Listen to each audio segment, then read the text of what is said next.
a la hora de leer. Ponte en pie un momentito, abre tu Biblia, que sé que la has traído, esa Biblia hermosa que tienes en tus manos, y lo vamos a abrir en un libro que lleva por título Josué.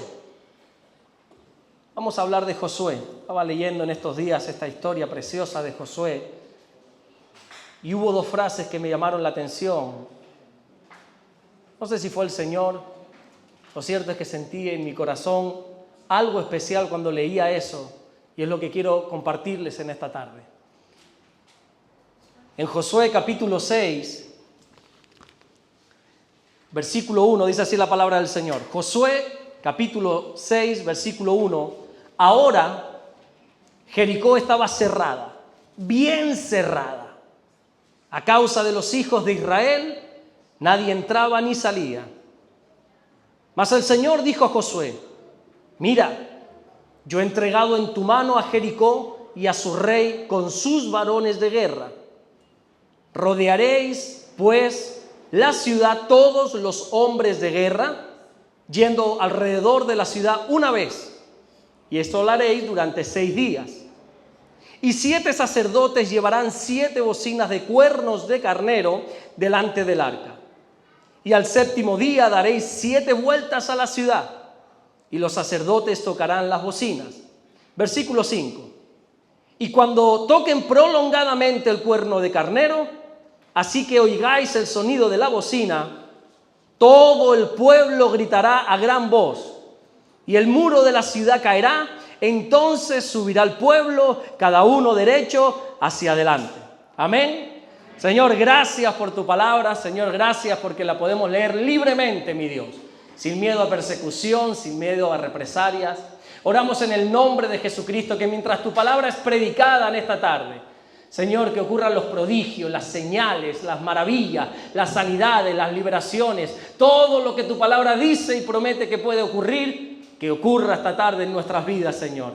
Gracias te damos porque tú eres bueno, Señor, y te damos toda la gloria en el nombre de Jesús, y solo el que lo cree dice fuerte: amén y amén. Gloria a Dios. Vamos a hablar de Josué, de este hombre, de este guerrero, de este líder. Todos sabemos que cuando Dios liberta al pueblo de la mano de los egipcios, lo hace a través de un hombre llamado Moisés. No vamos a entrar en esto porque si no nos alargamos muchísimo. Lo hace a través de este hombre, de Moisés. Moisés es no solamente el que lo saca de Egipto, sino el que comienza esa andadura hacia la tierra prometida. Esa tierra que Dios le había dado a los hebreos, esa promesa donde le dijo: hay una tierra que fluye leche y miel en medio de este desierto. Hay una tierra bendita, poderosa, y esa tierra la he hecho yo para ustedes. Así que por mano de Moisés están caminando por el desierto, pero llega un momento que Moisés muere. Es curioso, podríamos hablar otro domingo de esto, pero es curioso que Moisés, a pesar de ser un fiel servidor del Señor y estar siempre al pie del cañón, no puede entrar en la tierra prometida. Logró verla a lo lejos, logró visualizar la promesa, mas no pudo alcanzar la promesa por motivos que ahora no vienen al caso. Y después de la muerte de Moisés, ahora Josué es el que está al frente de Israel.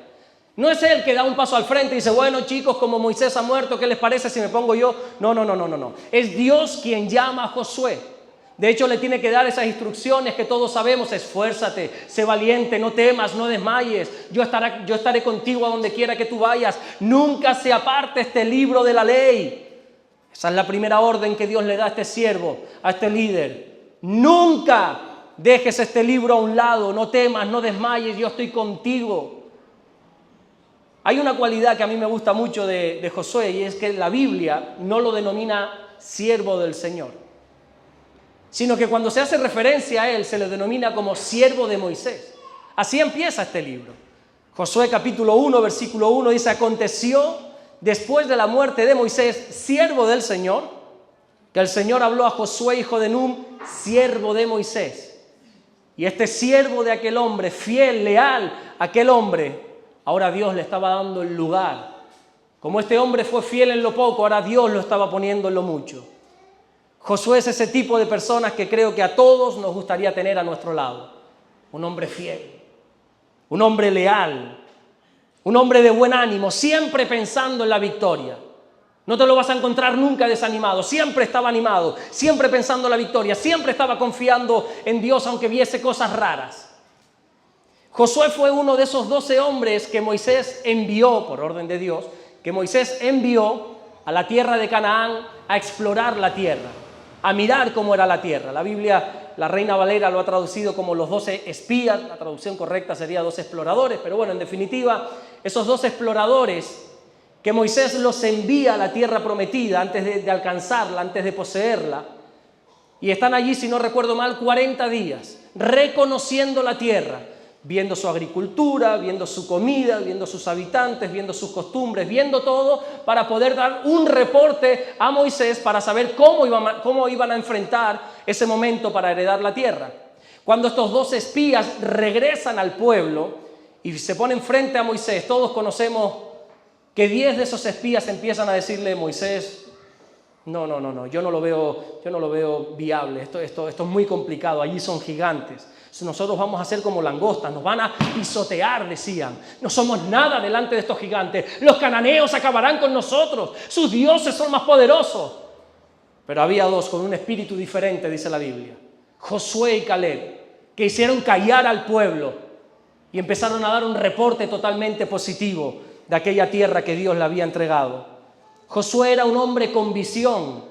Josué había visto lo mismo que los demás, los mismos gigantes, los mismos inconvenientes, los mismos problemas, había visto lo mismo, pero él supo quedarse con lo bueno, él supo ver la bendición de Dios en medio de un caos que verdaderamente había en Canaán.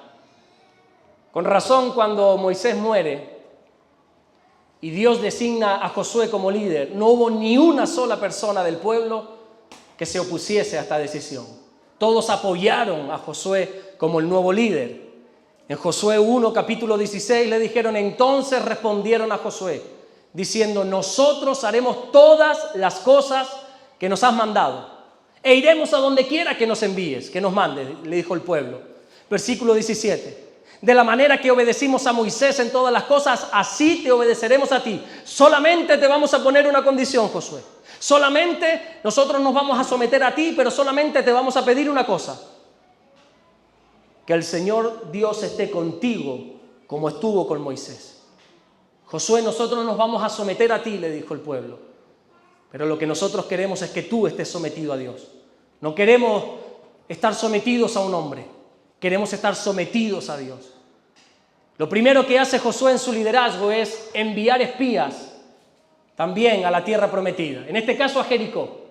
Envía unas personas a que reconozcan Jericó porque ya saben por dónde van a entrar a Canaán, que es por el Jordán, por la tierra prometida, ahí por Jericó. Y como van a entrar por ahí, Josué dice: bueno, vayan ustedes, reconozcan primero, traigan un reporte y así elaboramos una buena estrategia de guerra.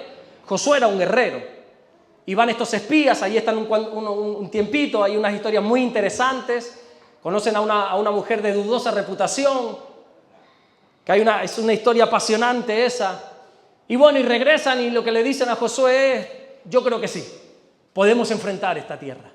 Yo creo que si nos organizamos bien, nosotros somos guerreros, estamos curtidos en el desierto. Yo creo que si nos organizamos bien, podemos batallar contra Jericó. ¿Sabes cómo preparó Josué al pueblo para recibir la promesa? Cuando estos hombres le dijeron: vamos a atacar, Josué dijo: está bien, preparemos al pueblo. ¿Sabes cómo los preparó? Santificándolos, dice la Biblia. En Josué capítulo 3, versículo 5, y Josué dijo al pueblo: santificaos, porque el Señor hará maravillas entre vosotros. Mañana el Señor hará maravillas entre vosotros. Pero si quieres ver esas maravillas, santifícate, dijo Josué.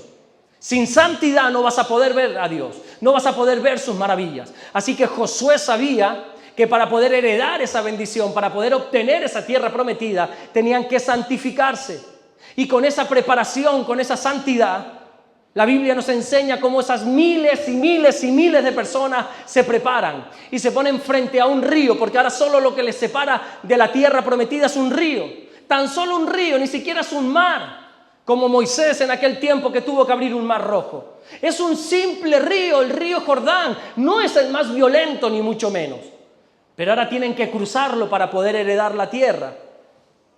Quizá muchos no ven este río, el río Jordán, como un obstáculo. Al final de cuentas, a ver si me entiendes, cruzar el río y ya está. O sea, no es más problema que ese. Lo peor que te pueda pasar es que te resbales y te mojes todo. O sea, es cruzar un río. No estamos hablando de algo grave. Claro, pero esa mentalidad la podemos tener tú y yo en una manera un tanto individualista. Se calcula que para este entonces eran 3 millones de hebreos. Entre esos 3 millones de hebreos, créeme que había mucha gente viviendo sus últimos días, ancianos. La Biblia no lo dice, pero solo por estadística se sabe. ¿Cuántos ahí habría enfermos? Quizás sin poder caminar. Débiles totalmente.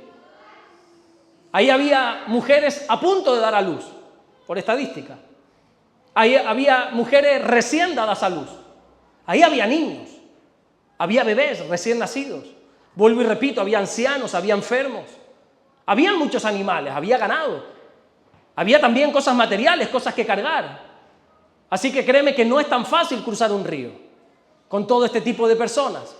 Recuerdo cuando bautizamos al hermano, ¿verdad?, en la playa. ¿Cuántos años tiene don Manuel? 92 años. Y vino una ola y yo me las deseé para que este hombre se quedase en pie. Tuve que soltar a mi mujer, que a día de hoy me lo sigue echando en cara. Me preferiste a don Manuel antes que a mí. Digo, no, hombre, tú tienes 37 años, el hombre ya tiene su edad. Si yo suelto a don Manuel, ¿qué será de don Manuel? Te lo tuve que agarrar. Y era una ola nada más. Imagínate cantidad de ancianos, cantidad de gente enferma, cantidad de niños, cantidad de mujeres débiles para cruzar ese río. Ese río era todo un imposible. No había manera de cruzar el río. Y la mentalidad de los hebreos no era decir, bueno, pues ustedes quédense aquí, nosotros cruzamos. No. O pasamos todos o todos morimos en el desierto. Aquí no vamos a sacrificar a nadie. Nuestra bendición, nuestra promesa no está pasando por encima de nadie. O cruzamos todos el río o nos quedamos todos en el desierto. Así que ese río de repente se convierte en prácticamente un imposible para el pueblo de Dios. Pero ¿cuántos saben que para Dios no hay imposibles? La Biblia dice en el Evangelio de Lucas, capítulo 1, versículo 37, porque nada hay imposible para Dios, nada absolutamente. Y de repente ese mar, escuchen esto porque yo me erizo cuando leo esta historia en la Biblia, me emociona. De repente ese río, ese Jordán que venía de arriba hacia abajo, que corría por esa ciudad de Adán y bajaba y desembocaba, si no recuerdo mal, en el Mar Muerto. Ese río de repente se para en seco arriba en la ciudad de Adán. Se para en seco, deja de correr, se empieza a levantar una columna de agua y el poco agua que quedó se seca rápidamente frente a los hebreos. Y de repente se dan cuenta que ya no hay río, que hay una tierra seca. Cuando los sacerdotes pusieron sus pies en el río Jordán, que por cierto la Biblia dice que era tiempo de que estaba desembocado ese río, era cuando más caudal había cantidad de agua. Pero cuando esos sacerdotes en fe se mojaron los tobillos, dice la Biblia, se paró el agua. Algunos dicen, National Geographic dice, que no fue Dios quien abrió el río. Es un viento que venía del noroeste que hizo que el agua se parase y no sé qué. Bueno, está bien, ¿tú crees eso? Está bien. Oye, pero qué casualidad que fue justo cuando los hebreos iban a pasar. Qué casualidad que fue justo cuando se pararon frente al río. Llámese viento del noroeste, llámese lo que tú quieras. Para mí fue el Señor que detuvo esas aguas, levantó esa columna de agua y todos empezaron a caminar por tierra seca. Y aquello que parecía imposible, ahora lo estaban atravesando como si no hubiese el más mínimo problema. Y ese pueblo, mientras estaba atravesando el río por tierra seca, Dios le dice algo a Josué. Josué, dile a los 12 príncipes de las tribus que cojan piedras, que cojan una piedra del lugar seco. Donde antes corría el agua, dile que cojan una piedra. Para que cuando el río vuelva a fluir, para que cuando todos hayan cruzado ese río y el río vuelva a su cauce, tengamos un recuerdo de lo que Dios hizo. Y dice la Biblia que cogieron esas 12 piedras y pasaron el río. Y cuando la última persona justamente pasó esa tierra seca, parece que el viento de noroeste de National Geographic dejó de soplar Y otra vez esa columna de agua empieza a correr violentamente ese río, pero ya todos estaban en la tierra prometida. Y ahí esa cantidad de multitud de personas con esas 12 piedras, dice la Biblia que hicieron allí un lugar de recordatorio. Pusieron esas 12 piedras para recordarse que un día Dios abrió ese río. A nosotros creo que nos hace falta coger más piedras de la tierra seca, porque nos olvidamos muchas veces de lo bueno que ha sido Dios con nosotros. No tenemos que estar poniendo memoriales como hacía el pueblo de Dios, pero yo creo que deberíamos anotar más todas las veces que Dios ha sido bueno con nosotros. Porque a veces suele pasar que cuando no lo recuerdas y de repente por alguna razón te vuelves a encontrar frente a un río, te vuelve a entrar el temor, que es lo que nos compartía el hermano Everaldo ahora. Ya había pasado un proceso, pero de repente alguien, iba a decir una endemoniada, pero no, alguien le dijo, veo ahí algo, y viene otra vez el temor. Pero si tenemos una piedra que nos recuerda que un día Dios abrió el río Jordán, ya nosotros sabemos que Dios tiene el poder para hacerlo. Creo que tenemos que recordar más. Creo que el salmista fue el que dijo, no te olvides ninguno de sus beneficios. No nos olvidemos nunca de las victorias que Dios nos ha dado. Así que el pueblo pasó en seco y el río volvió a fluir como siempre. Y ahora sí, después de 40 años en el desierto, por fin estaban en esa tierra prometida. En esa tierra que fluía leche y miel.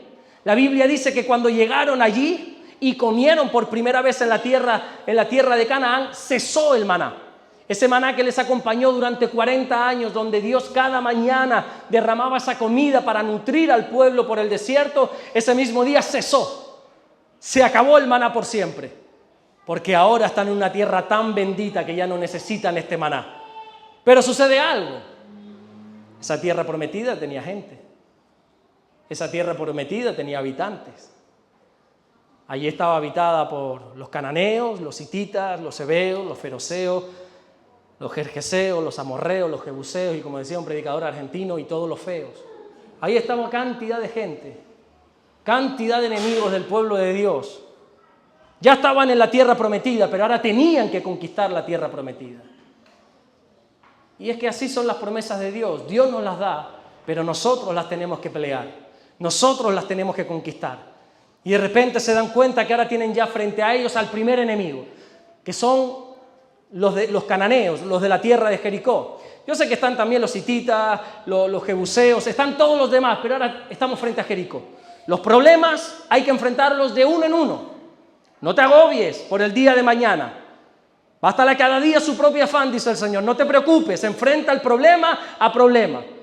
Hoy tenemos Jericó delante, vamos a vencer a Jericó. No te preocupes por los hititas, no te preocupes por los heveos. Cuando llegue el momento ya Dios nos dará la solución, ya Dios nos dará la salida. Ahora estamos frente a Jericó. Jericó era una ciudad protegida por unas murallas enormes. Ahí creo que puse una foto. Esto es Jericó en los tiempos actuales. ¿No da la anterior? Por favor. Esto es Jericó en los tiempos actuales. Así, si tú vas ahora mismo a Israel, esto es Jericó.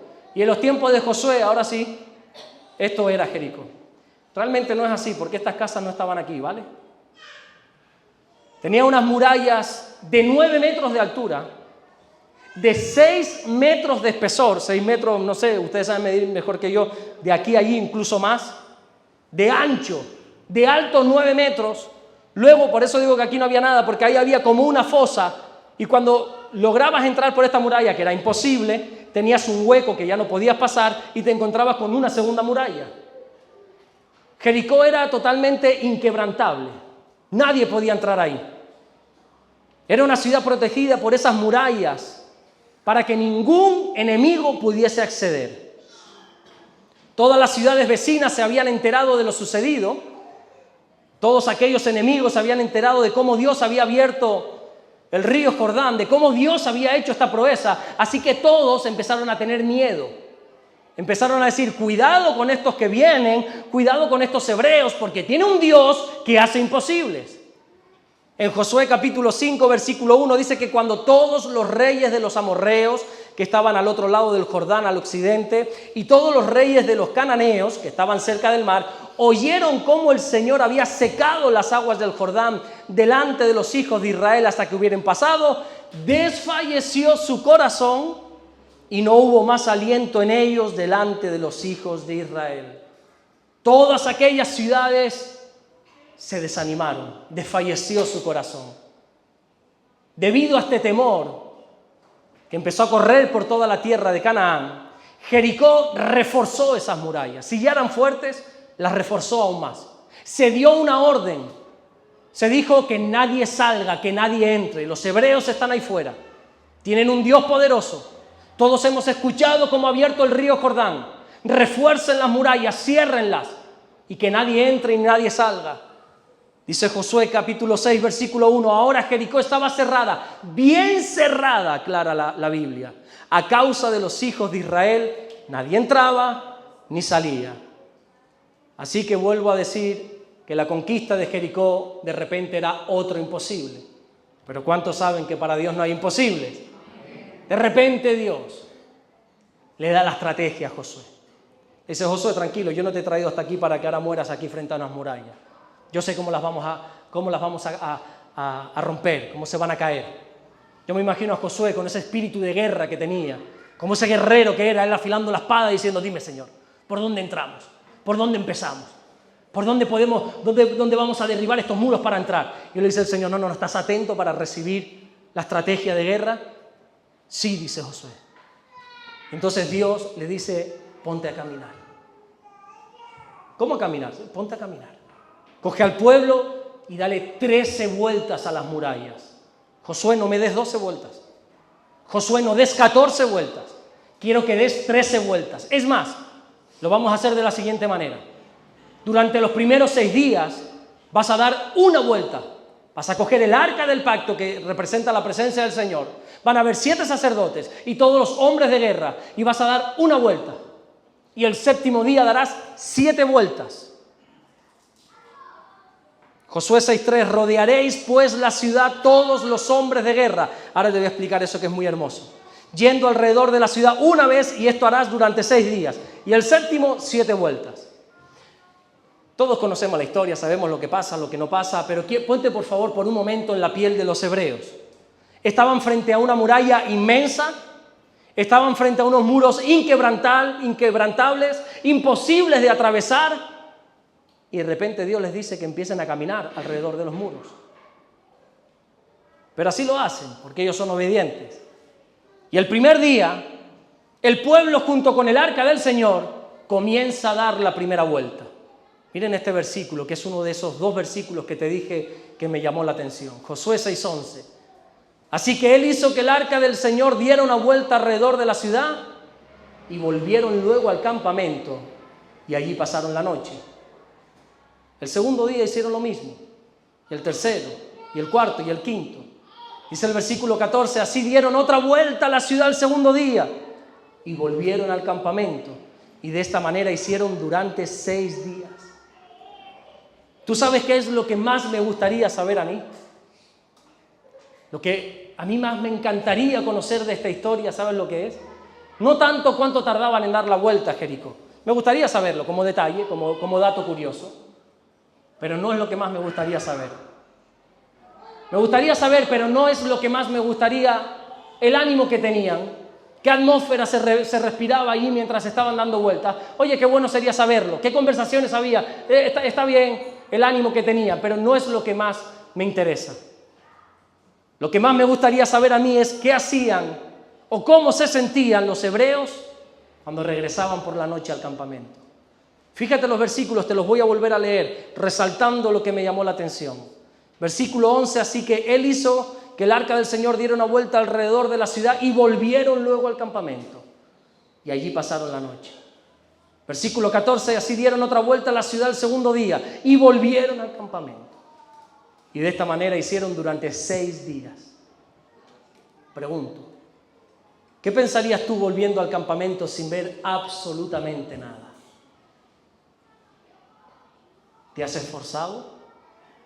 ¿Te has santificado? ¿Estás siendo obediente? Estás haciendo tal cual Dios crees que te ha dicho, pero sin embargo cada día llegas a tu campamento, a tu casa, y no estás viendo nada. Cada día el pueblo se preparaba, cada día obedecía, cada día se esforzaban en cumplir lo que Dios les había ordenado, cada día cargaban la presencia de Dios, pero sin embargo nada ocurría. Cada día regresaban al campamento sin que nada ocurriese. Ellos tenían fe, confiaban en Dios, pero los muros seguían estando ahí. Yo creo que muchos de nosotros hemos pasado por circunstancias similares, ¿verdad? Por momentos similares. ¿Creemos en las promesas que Dios nos ha dado? ¿Cuántos creen en las promesas de Dios? Amén. Pero no digas amén porque es el protocolo. De verdad, ¿cuántos creen en las promesas de Dios? Amén. Obedecemos todo lo que Dios nos pide, nos esforzamos verdaderamente al máximo por cumplir su palabra, oramos, leemos su palabra, pero sin embargo cada día regresamos a nuestro campamento, a nuestra casa, y quizá muchos se sienten como los hebreos que nada ven. Cada día regresamos a casa sin ver la promesa cumplida. Pero al igual que los hebreos seguían caminando, nosotros también tenemos que seguir batallando. Seguimos confiando en el Señor, seguimos dando vueltas para que las murallas caigan, seguimos esforzándonos, seguimos obedeciendo. Pero yo no sé tú, pero a veces nada sucede. Ves que pasa el tiempo, ves que van pasando los días, las semanas, los meses. Y todas esas promesas que Dios te ha dado cada vez parecen más imposibles. Cada día regresas al campamento, regresas a tu casa sin que nada haya pasado. Nada ha cambiado. Ha pasado el día, otro día y nada ha cambiado. Bueno, sí, ahora estás más cansado que ayer. De las caminatas que todos los días te estás dando. Estás más frustrado que ayer. Ahora tienes más callos en los pies de tanto caminar. Es lo único que ha cambiado porque los muros siguen estando ahí. Porque los imposibles siguen estando ahí. Tienes las promesas, crees en las promesas, en absoluto pones a Dios en duda, pero los muros siguen estando. Mira, te voy a dar un detalle que solo las personas con responsabilidades sobre sus hombros van a entender. Los jóvenes, los que no tienen responsabilidad ninguna más que despertarse a la hora que bien puedan, no van a entender esto. No era todo el pueblo quien salía a dar vueltas a Jericó. La Biblia nos enseña que solo salían 7 sacerdotes con 7 cuernos de carnero, que era una especie de trompeta, lo que se conoce en el judaísmo como el shofar. Y solo salían los varones de guerra, los hombres en edad de guerra, de 20 años para arriba. En Josué capítulo 6, versículo 3, rodearéis pues la ciudad todos los hombres de guerra, yendo alrededor de la ciudad una vez, y esto haréis durante 6 días, y 7 sacerdotes llevarán 7 bocinas de cuerno de carnero delante del arca. Mientras estos hombres salían a obedecer a Dios, la familia se quedaba en casa. Ellos eran los padres de familia, así que imagínate por un momento a ese padre de familia que ha salido creyendo en el poder de Dios, que ha salido confiando, teniendo fe en el Señor, regresando a casa y ahora tiene que ponerle la cara a su mujer y a sus hijos para decirle, no pasa nada. Ha pasado un día más y los muros siguen estando. Esos hombres que tenemos responsabilidades, que a veces nos esforzamos, nos cargamos más de lo que deberíamos, porque nosotros tenemos que echar las cargas sobre el Señor, pero como somos cabezones a veces, pensamos que somos superhéroes y nos cargamos y nos esforzamos y queremos hacer las cosas, pero a veces las cosas no se dan. Y yo no sé a ti, pero a mí a veces se me cae la cara de vergüenza de volver a mi campamento, de volver a casa y decirle a Damari, he luchado, me he esforzado, pero nada ha ocurrido. Claro, y empiezo a inventar, esto será por no sé cuánto, esto será por aquello, pero lo cierto es que me he esforzado, que he hecho, pero que nada ha ocurrido. Yo me imagino a esos hombres cogiendo ánimo cada mañana, diciendo hoy va a ser diferente, hoy sí va a ser diferente. Me imagino que ellos se recordaban cada día la promesa que Dios había dado. Ahí en Josué capítulo 6, versículo 2, Dios dijo, yo he entregado en tu mano a Jericó y a su rey y a sus varones de guerra. Ellos se lo recordaban constantemente. Tenemos la promesa de que Dios nos ha entregado Jericó. Tenemos la promesa de que Dios nos ha entregado Jericó. Pero daban vueltas a Jericó y nada pasaba. La promesa estaba, pero nada ocurría. ¿Alguien se siente identificado con esto? Esto es similar a lo que le pasó a Noé. Ahora vuelvo con Josué, tranquilo, no me voy. Es algo similar de lo que le pasó a Noé. Dios le mandó a este hombre, a Noé, a construir un arca, dándole la promesa de que iba a venir un diluvio. Por favor, ponte en el contexto de Noé. Porque si alguien me viene y me dice ahora, Dios me ha dicho, yo creo que ya empezamos mal conmigo. Dios me ha dicho que construya un arca, bueno, voy a pensar que estás un poco loco, pero en sí tampoco es tan descabellada la idea, porque eso del diluvio, yo entiendo esos términos, sé lo que me quieres decir. Pero es que en aquel tiempo, cuando Dios le pide a Noé, a Moisés iba a decir, cuando Dios le pide a Noé que construyera un arca, porque iba a venir un diluvio, jamás hasta este momento había caído una sola gota del cielo. No había llovido nunca. Y tú dirás, bueno, ¿y cómo se regaban entonces las plantas y todo? Bueno, la Biblia te lo dice, subía un vapor del suelo que eso hacía que se regase todo. Así que imagínate a Noé siendo obediente, construyendo un arca que algunos piensan, porque esa es la historia que le contamos a veces a los niños, que Noé estuvo ahí martillando unas maderitas una semana y de repente, ¡plin!, un arca preciosa donde van a entrar todo el mundo ahí. No. 120 años estuvo construyendo Noé el arca. Porque antes se vivía más que ahora.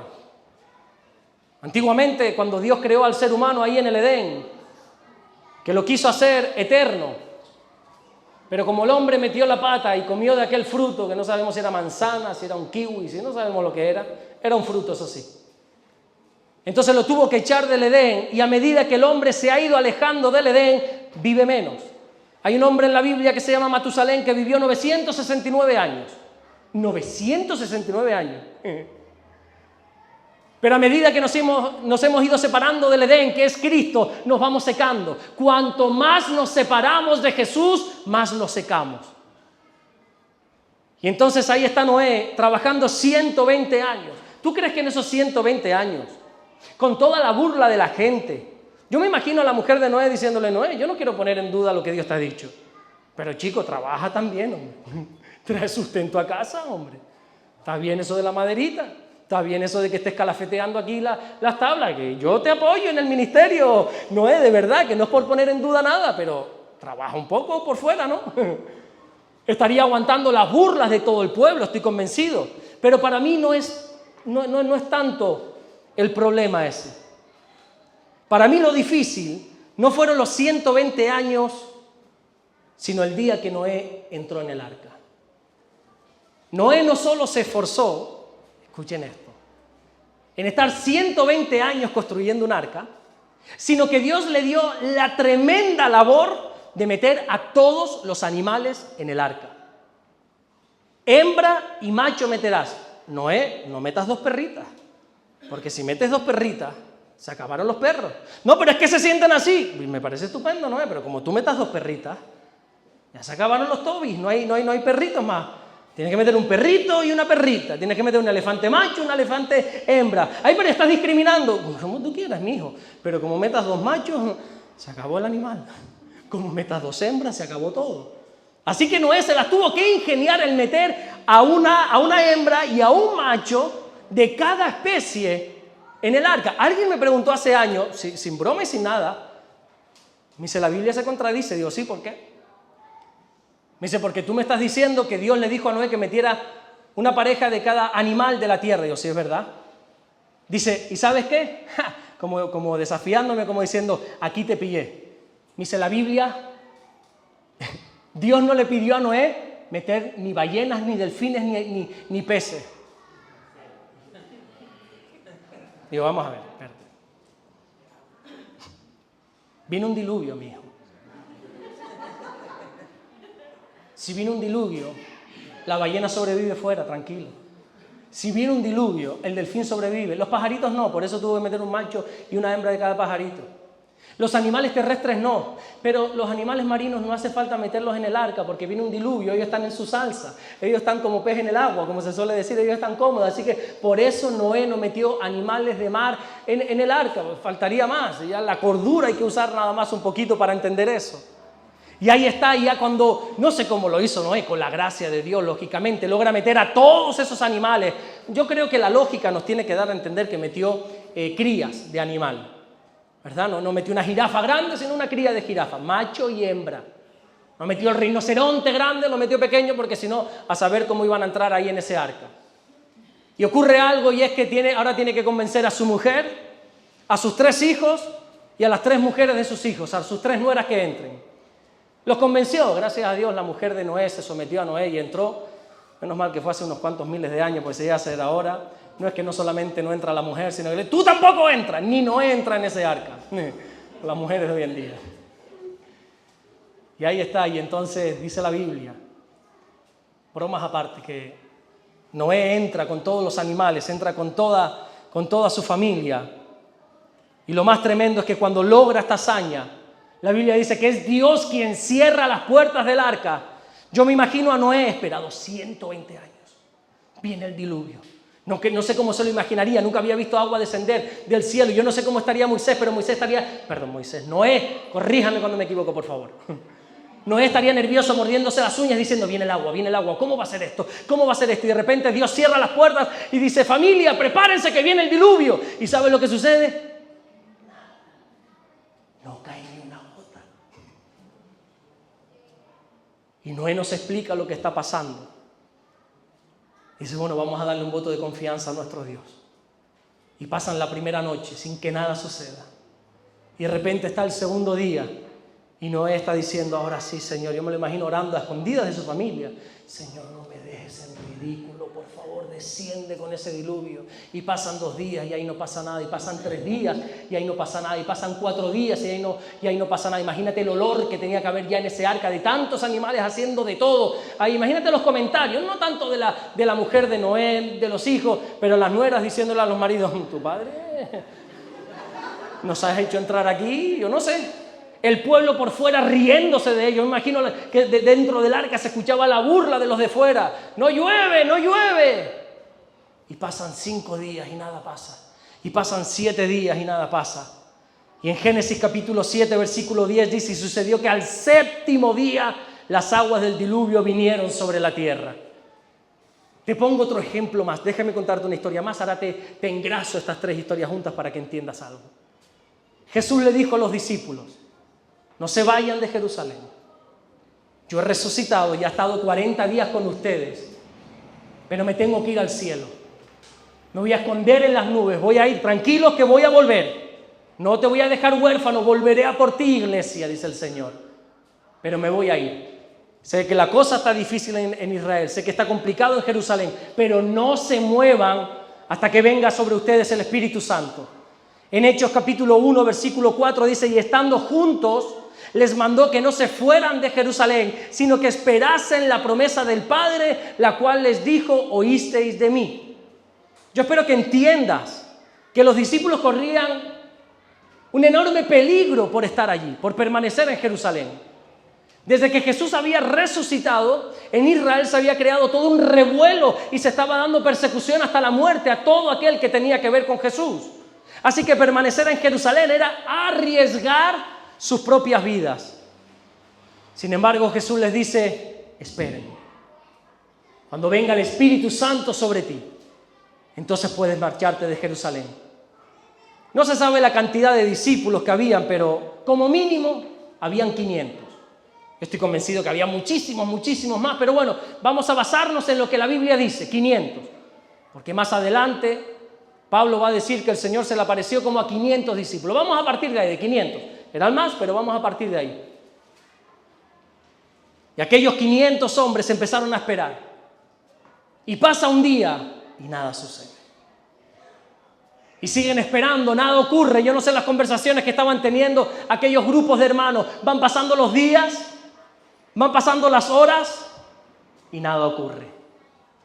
De repente no solamente los días pasan, sino que los discípulos empiezan a pasar. Por alguna razón los discípulos empiezan a decaer. De 500 ahora de repente solo hay 400. De 400 ahora de repente solo hay 300.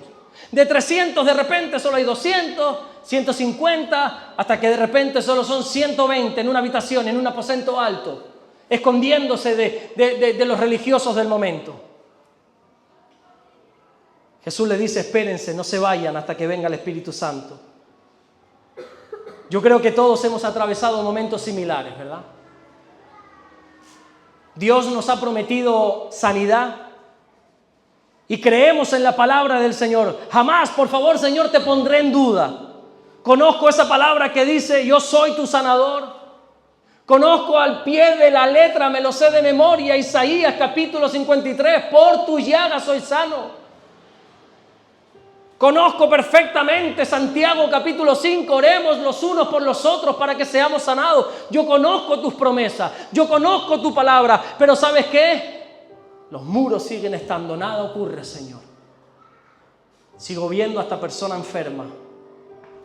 Tengo la promesa de sanidad, pero nada pasa. Pasan los días y nada pasa. Dios nos ha prometido restauración, quizá en el matrimonio. Y nos saciamos de promesas, de versículos en la Biblia que dice, Dios hace habitar en familia. Tranquilo. El amor nunca deja de ser, el amor cubre multitud de pecados y creemos y nos esforzamos y trabajamos en fe por ello. Pero pasan los días y nada sucede. Antes bien, parece que va peor. Dios nos ha prometido progresar en esta vida y sacamos a veces versículos fuera de su contexto y empezamos a decir, esta promesa es mía, Dios me ha prometido que yo seré por cabeza y no por cola, Dios me ha prometido que yo prestaré y no pediré prestado. Y recordamos ese famoso versículo de Tercera de Juan, amado, yo deseo que tú seas prosperado. Yo deseo, dice Dios, que seas prosperado. Y confiamos en esa palabra y la creemos. Algunos la subrayamos, no las memorizamos, pero pasan los días y nada ocurre. Antes bien parece que las deudas siguen creciendo más. ¿A cuánto las deudas crecen más cada día? Y creemos, pero parece que nada ocurre. Dios nos ha prometido salvación, quizá para algún familiar, y nos llenamos de esperanza con promesas como la que dice, cree en el Señor Jesucristo y tú y tu casa serán salvos. Pero sin embargo pasan los días, pasan las semanas y lejos de que esa persona venga a la iglesia, parece que antes te hace más la contra para no venir. Ese hijo que tú quieres y estás orando por él para que regrese, parece que cada día está más rebelde. Y así nos van pasando los días, dando vueltas sobre unas murallas que no caen y que cada día parecen más altas. Esperando un diluvio que no llega y cada día parece más seco que el anterior. Esperando un derramar del Espíritu Santo que cada día sigue sin venir. Y lo peor de todo, cada día me siento más solo. Porque antes éramos 500 y ahora somos 120. Y espero un toque de Dios que nunca llega. Y cada día que pasa es más desesperante que el anterior. Así que llegados a este punto, mi querida iglesia, solo tenemos dos opciones. Dejar de dar vueltas alrededor de los muros, volver a abrir las puertas y bajar del arca y abandonar Israel, abandonar Jerusalén. O por el contrario, seguir creyendo, seguir esforzándonos y seguir trabajando en base a la promesa. Sé que todos conocemos la historia, ¿verdad? Todos absolutamente. Al final los muros de Jericó cayeron, al final el diluvio cayó y al final el Espíritu Santo se derramó. Pero mi pregunta delante de Dios siempre ha sido la misma. ¿Por qué Dios no derribó los muros el primer día? ¿Por qué Dios no hizo caer el diluvio el primer día? ¿Por qué Dios no derramó el Espíritu Santo el primer día? Y creo que la respuesta que Dios me da siempre es porque Dios nos forma en el proceso. Dios nos forma en el proceso. A veces Dios nos pide cosas raras, cosas extrañas, humanamente hablando. Nos pide dar vueltas a unos muros, nos pide construir un arca cuando nunca ha llovido, nos pide esperar en un lugar donde corremos peligro. Pero esas cosas extrañas tienen como resultado formarnos, formar el carácter de Cristo en nuestra vida. Y cuando nosotros obedecemos a Dios, aunque parezca que nada ocurre, en nuestro interior hay toda una revolución de fe. Mi querido hermano, obedecer a Dios cuando nada ocurre, obedecer a Dios cuando todo carece de sentido, aun cuando parece que todo va mal, eso sin duda alguna nos va a llevar, nos va a proyectar a una bendición mayor. Nuestra fe en Dios tiene que estar por encima de lo que ven nuestros ojos. Voy a volver a repetir esta frase. Nuestra fe en Dios tiene que estar por encima de lo que ven nuestros ojos. Quizá hoy te encuentres como los de Jericó, esforzándote en algo y parece que nada ocurre.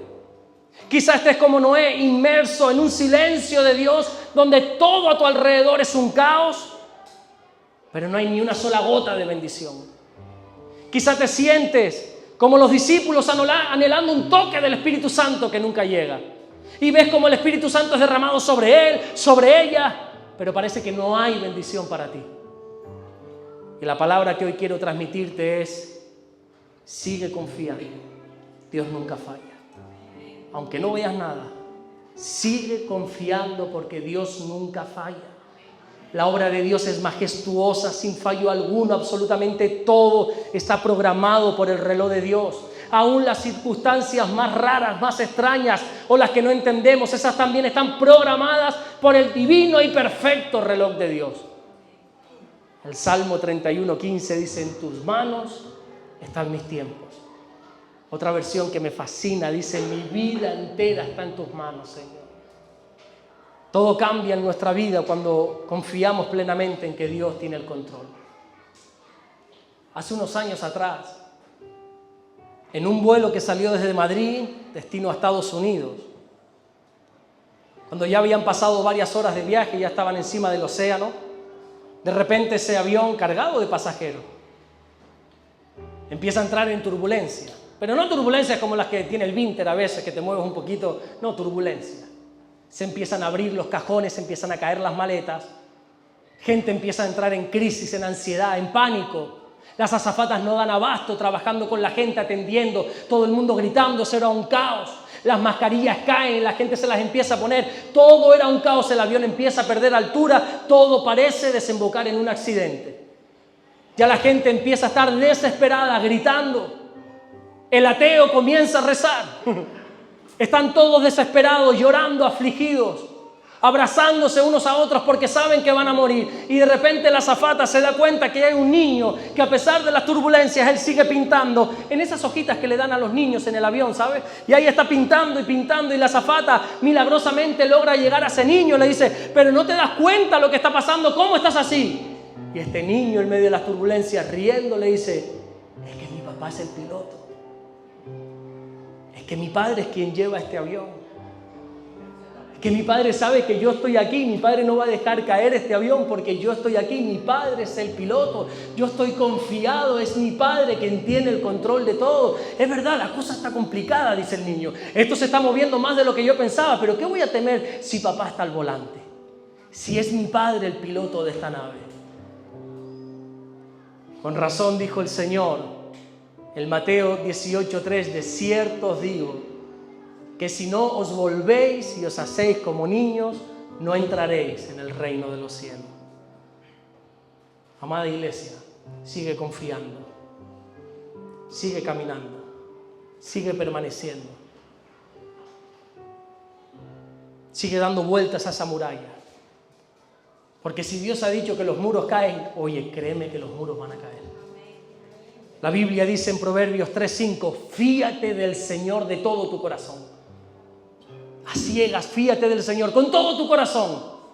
Sé que hoy parece imposible esa promesa, esa palabra, pero fíate. Sé que quizás no estás viendo nada, absolutamente nada, todo, es más, todo lo contrario está sucediendo. Fíate del Señor de todo tu corazón. Cierra tus ojos por un instante ahí, cierra tus ojos. Y aunque no veas nada, y aunque lo único que sientas es un silencio por parte de Dios, como quizá Noé sentía en ese arca, y aunque no sientas esa presencia, ese derramar del Espíritu Santo como aquellos discípulos en Jerusalén, y aunque estés cansado, fatigado de esforzarte y no ver resultados como los de Jericó, hermano mío, hermana mía, sigue confiando. Sigue confiando. Mi Dios no miente. Mi Dios no miente. Su palabra se va a cumplir sí o sí. Todas las promesas son en Él sí, en Él amén. Todo lo que Él ha dicho, se cumplirá. Los cielos, la tierra pasarán, pero la palabra del Señor permanecerá. Él es fiel a nosotros, a su palabra. Si Él ha dicho que los muros caen, los muros caen. Si Él ha dicho que el diluvio viene, el diluvio viene. Si Él ha dicho que el Espíritu Santo se derramará, Prepárate porque el Espíritu Santo te va a inundar. Cierra tus ojos por un instante, déjame leerte esta porción de la Biblia. Miren qué hermoso. Aunque la higuera no florezca, Habacuc 3:17, ni en las vides haya frutos, aunque falte el producto del olivo y los labrados no den mantenimiento y las ovejas sean quitadas de la majada, no haya vacas en los corrales, con todo yo me alegraré en el Señor y me gozaré en el Dios de mi salvación. Aleluya. Aunque todo se ponga difícil, con todo yo me alegraré en el Señor. Yo confiaré siempre en Él. Te invito a que por un instante puedas ponerte de pie. Y si quizá sientes que Dios te ha hablado, levanta tus manos y adórale. Si sientes que el Señor te ha dicho estas palabras, sigue confiando. Sigue confiando. Levanta tus manos y adórale, adórale, adórale.